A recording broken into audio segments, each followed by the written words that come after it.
Hi, everybody. See if I'm on. Day 1600 and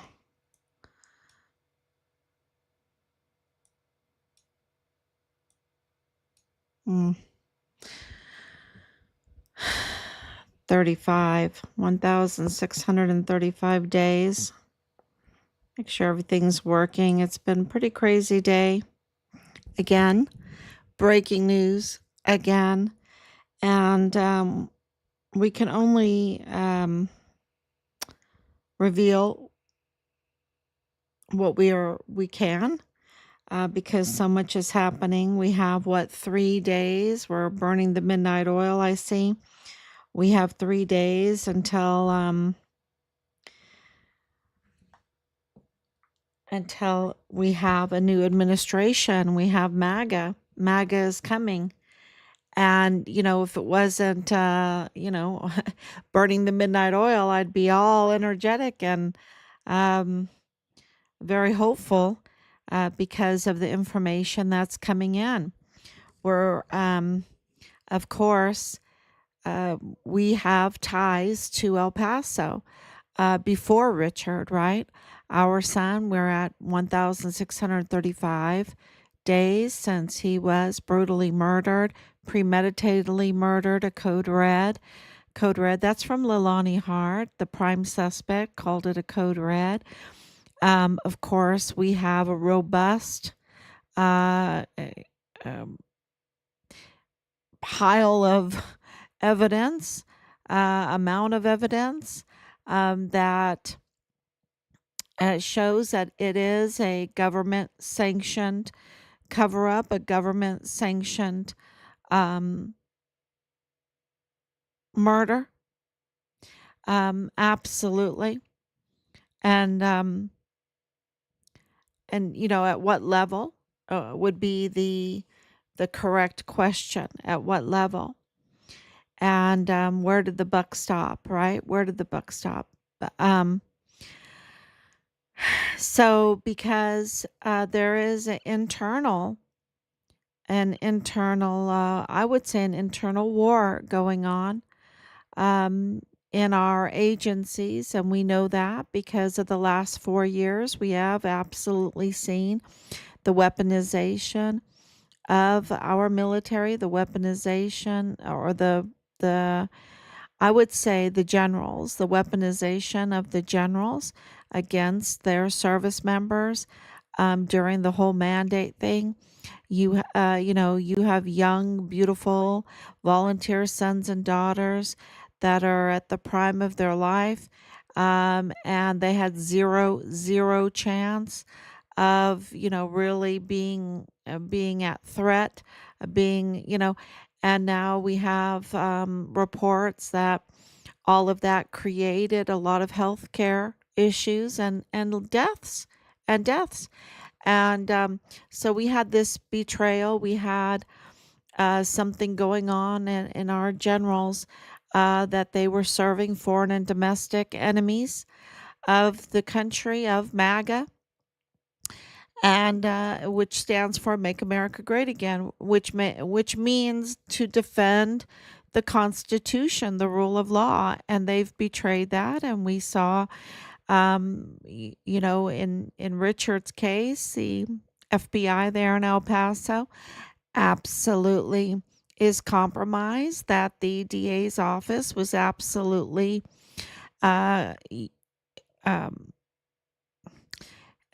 it's a long story, compromised, and then to plan, to scheme, to remove and replace a duly elected district attorney, and then be compromised and be a usurper. We see that the El Paso Criminal Law Magistrate Court is compromised. We see that the chief medical examiner of El Paso is compromised, is illegal. He's illegal. The system, the office has been compromised, and we see that Fort Bliss has been compromised. And I wanted to post it up. I'm working on like about 10 different things we are working on the article that came out about Fort Bragg, Fort Liberty, with Caleb Smither being featured, Enrique Roman Martinez being featured, and others. And you're thinking, okay, we have 36, 37 trillion dollars in debt. Where did it go? Where did that go? Because it sure didn't go for our military, right? It didn't go for our military. Look at the military basis. You're supposed to have creeds, you're supposed to have discipline, and the generals, they absolutely, it's obvious that the four-star generals are serving a foreign and domestic enemy because of their failure in leadership, their absolute failure in readiness, their absolute failure in any victories, and and the absolute negligence.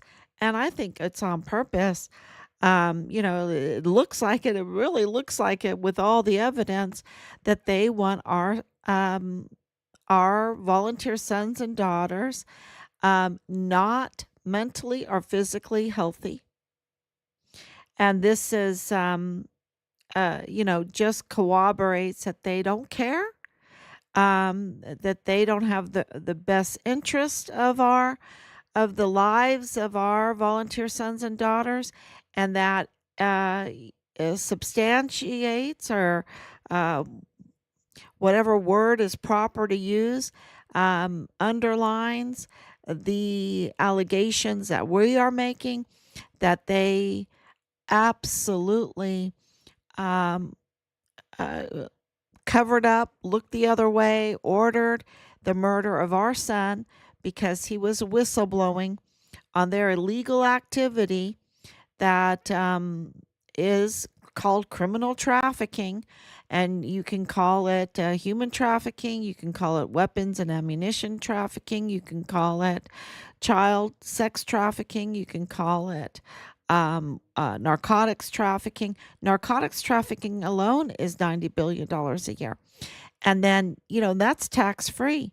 That's tax free, and it's tax free, and it's also the overhead is super cheap when the American people are paying for it because they're using our defense budget, that they're using our defense budget, and they're using our military installations, and they're using our volunteer sons and daughters, and more to do their evil criminal syndicate trafficking, and in conjunction with the cartels, and they themselves becoming a cartel.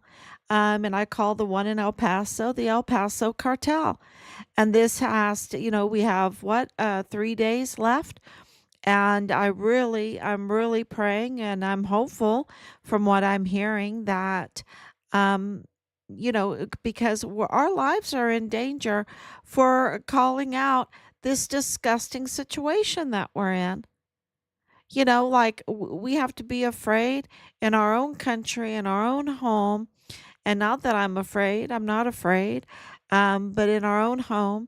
But I'm absolutely aware of the hell that they've put us through, because it's hell. The hell that they've put us through and the danger that they have put us through. And, we have to stand up.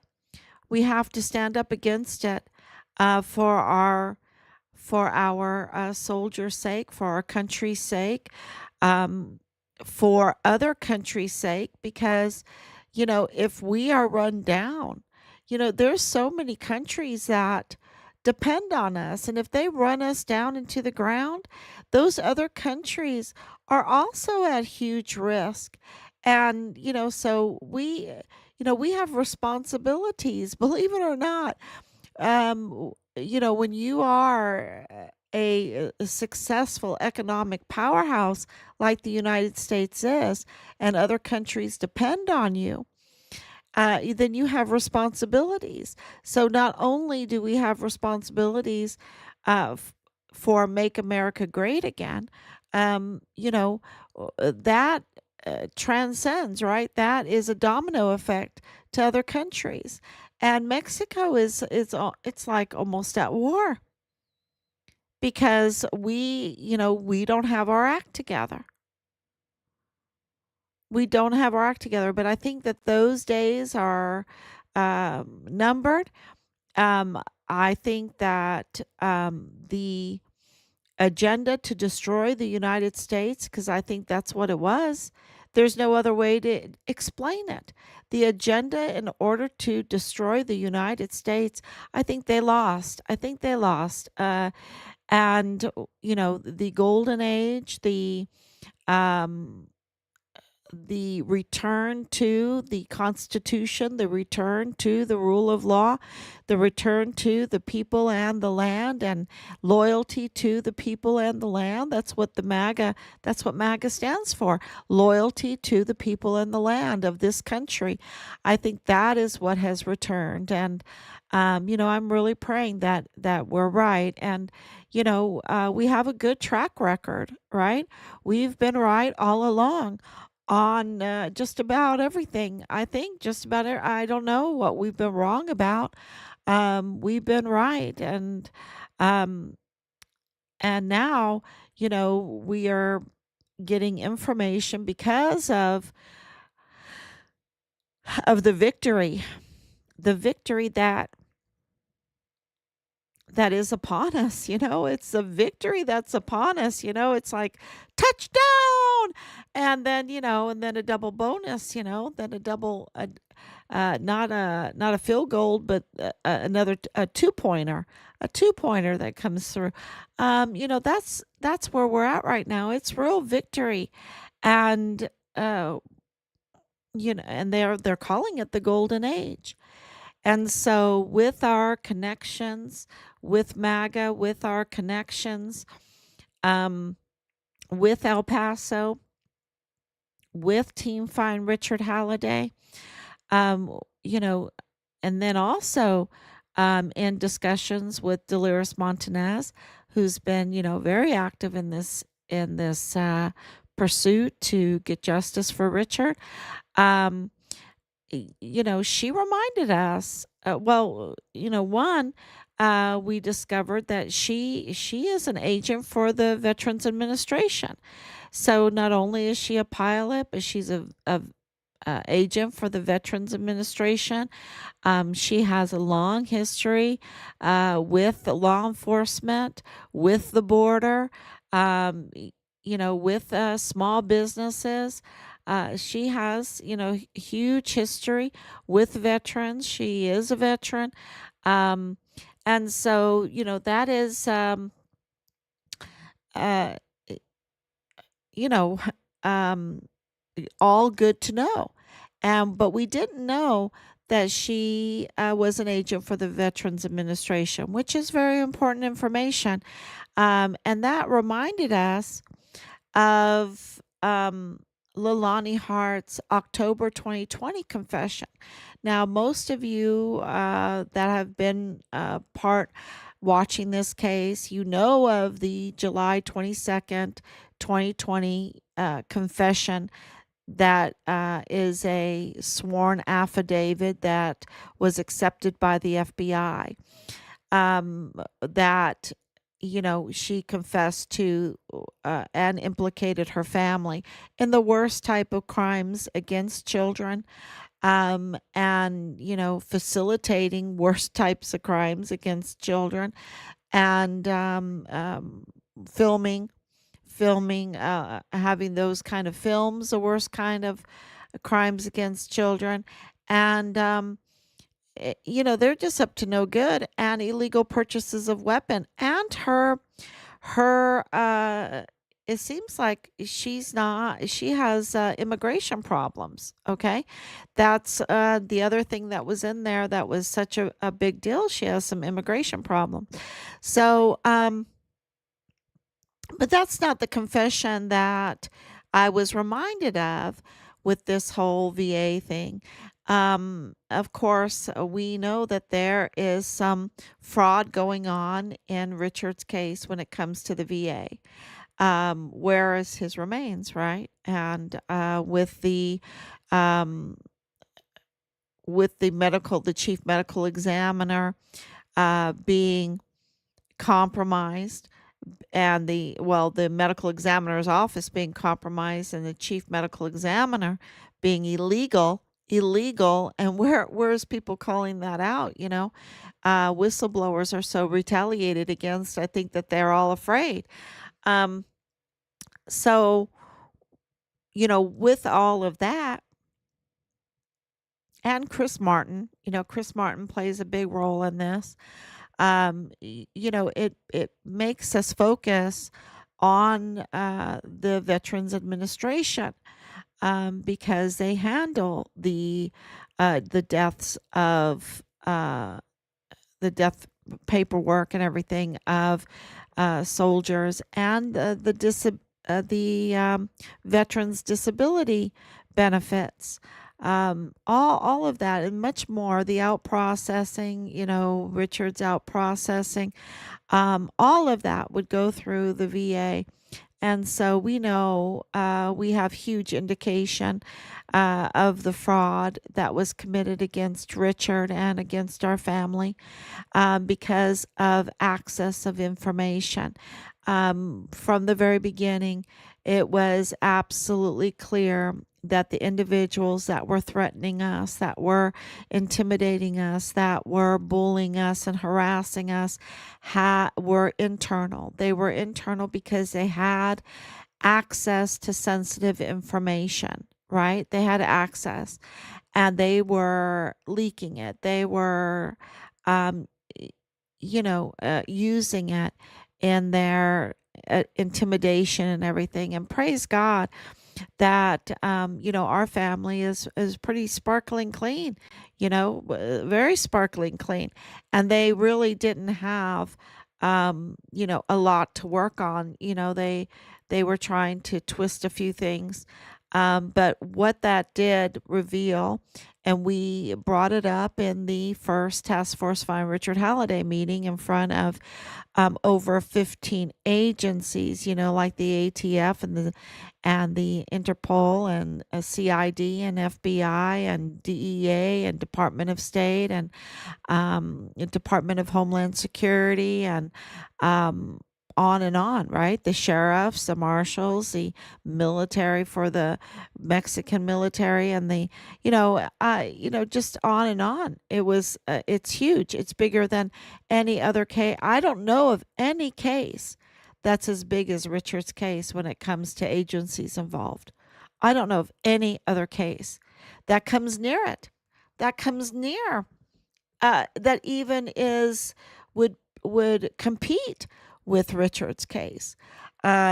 So in front of that meeting, in front of all of those agencies, it was me. My husband did his part, but I confronted them with the leaks that were going on, clear leaks, interagency leaks, in this international murder case and cover up case and whistleblower case.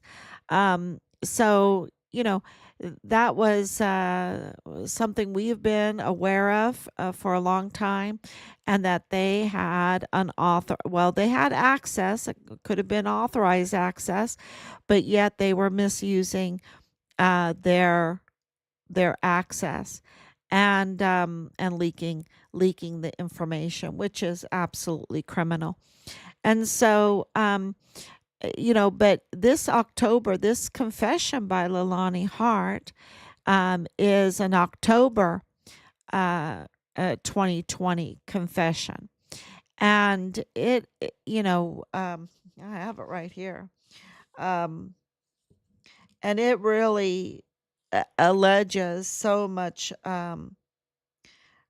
misbehavior in the processing of soldiers' disability benefits, because, of course, her family not only infiltrated the CID, right, the Fort Bliss CID, but also the IDS Pueblo, which is the determining the board that determines if a soldier is fit uh, to go to war, right?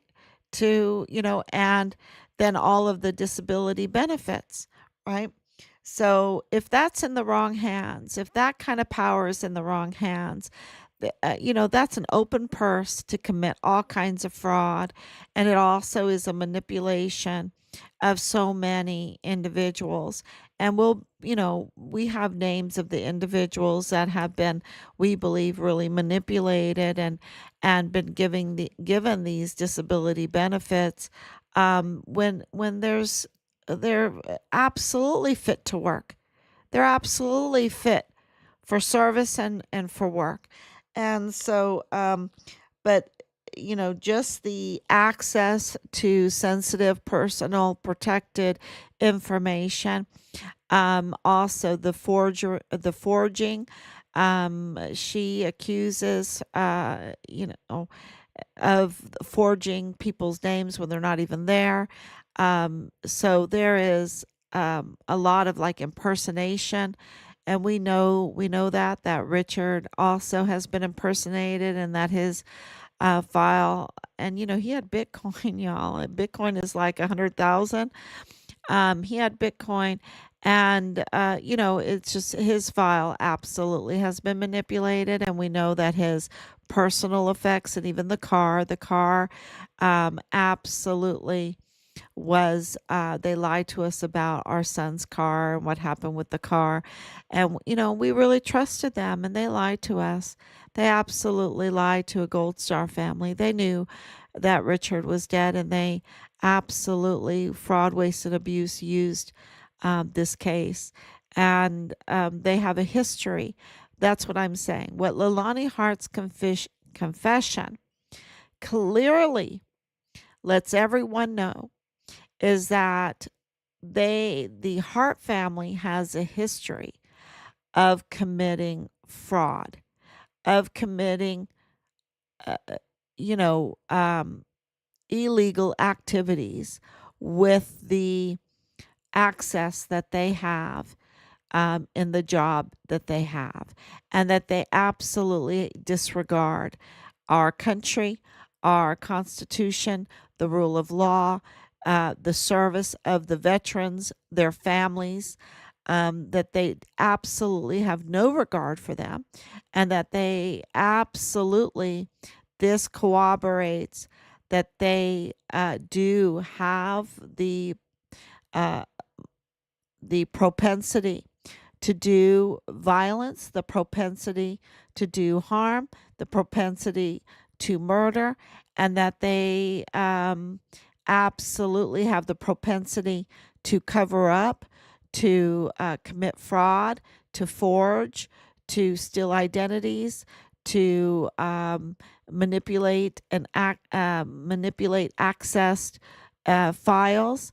They absolutely. So this also corroborates the whistleblower, Judge Roger Rodriguez's report of this kind of intentional interference in the murder case of Richard, and also the whistleblowing case, and also the cover-up case.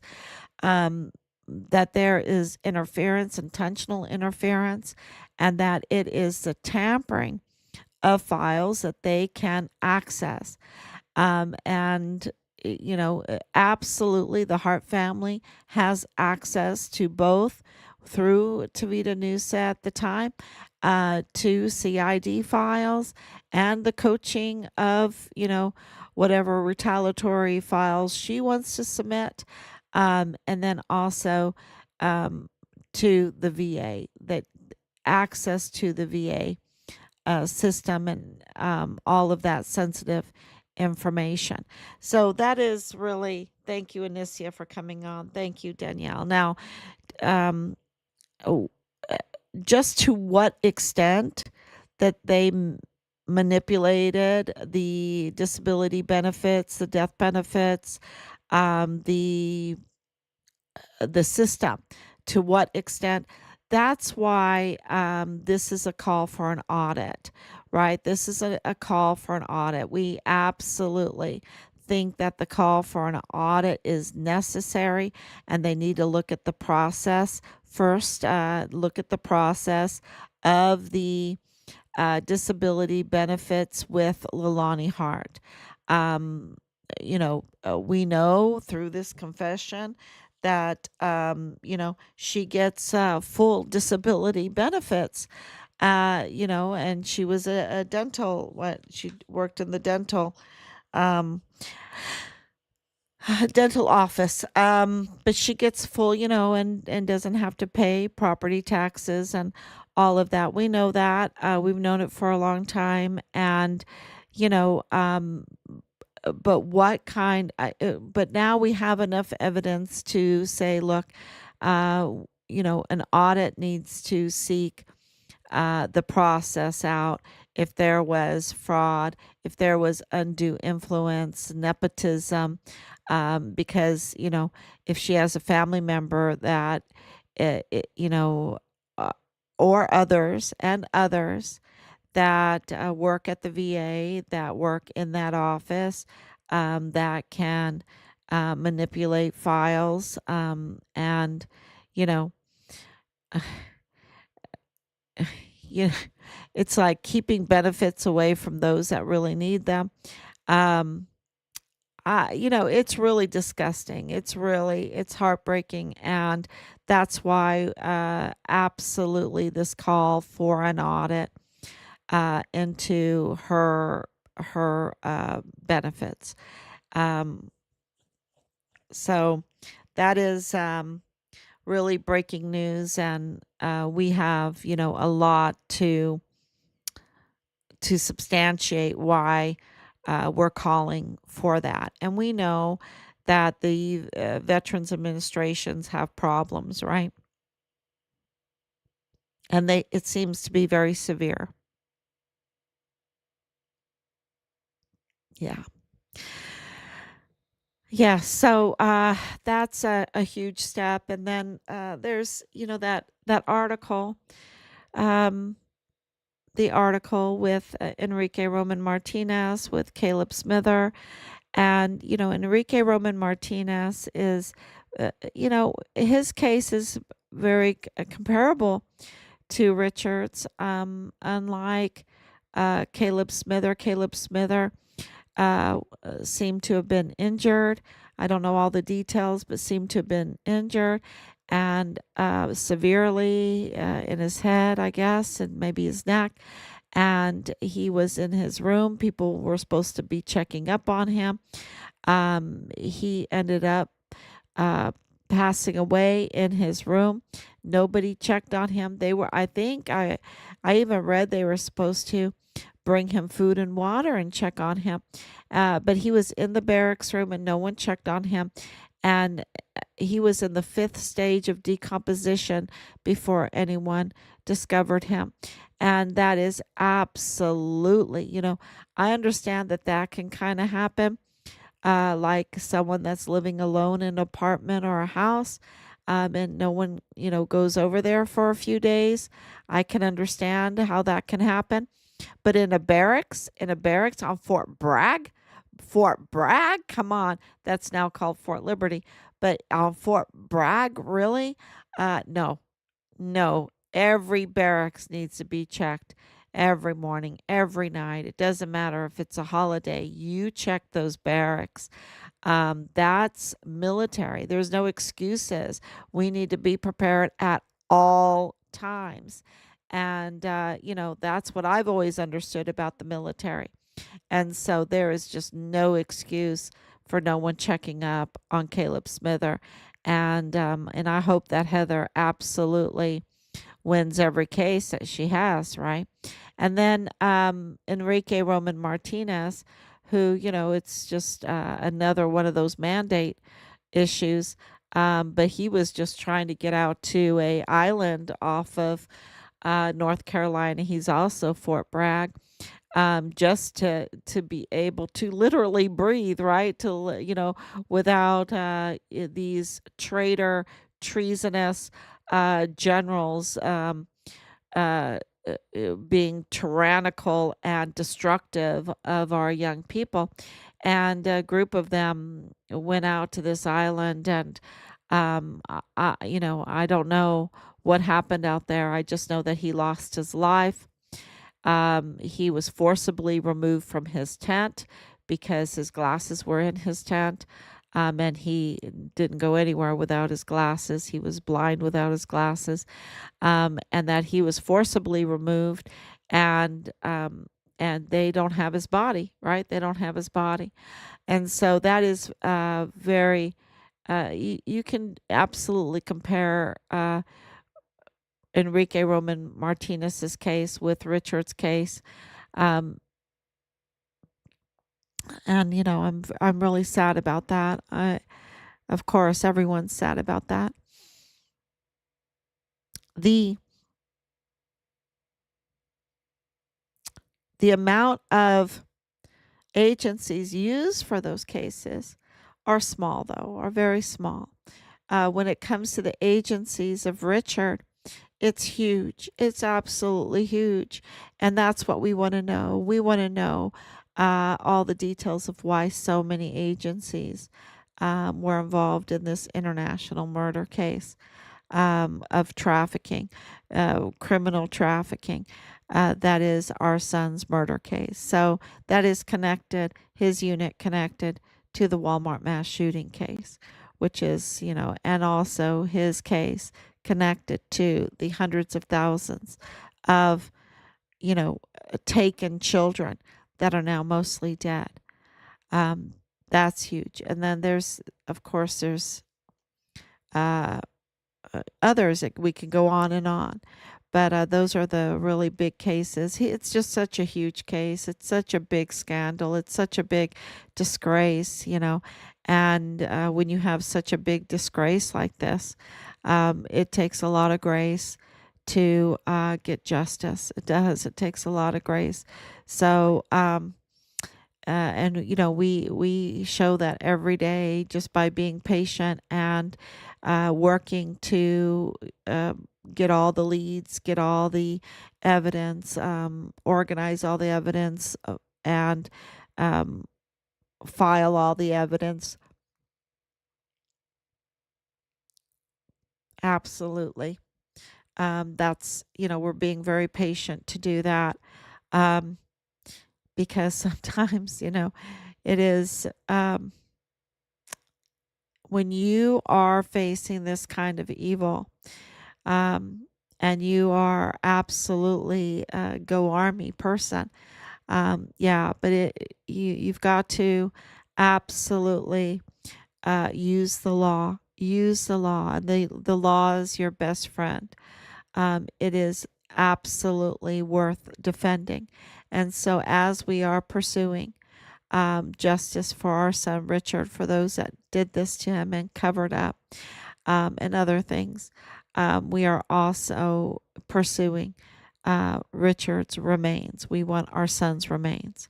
So thank you, everyone. Thank you all. And I'll let you know more about the audit of the VA, but that is a very, very important aspect of this whole case. So please share, and good night. Thank you so much. God bless. And I'll be back tomorrow.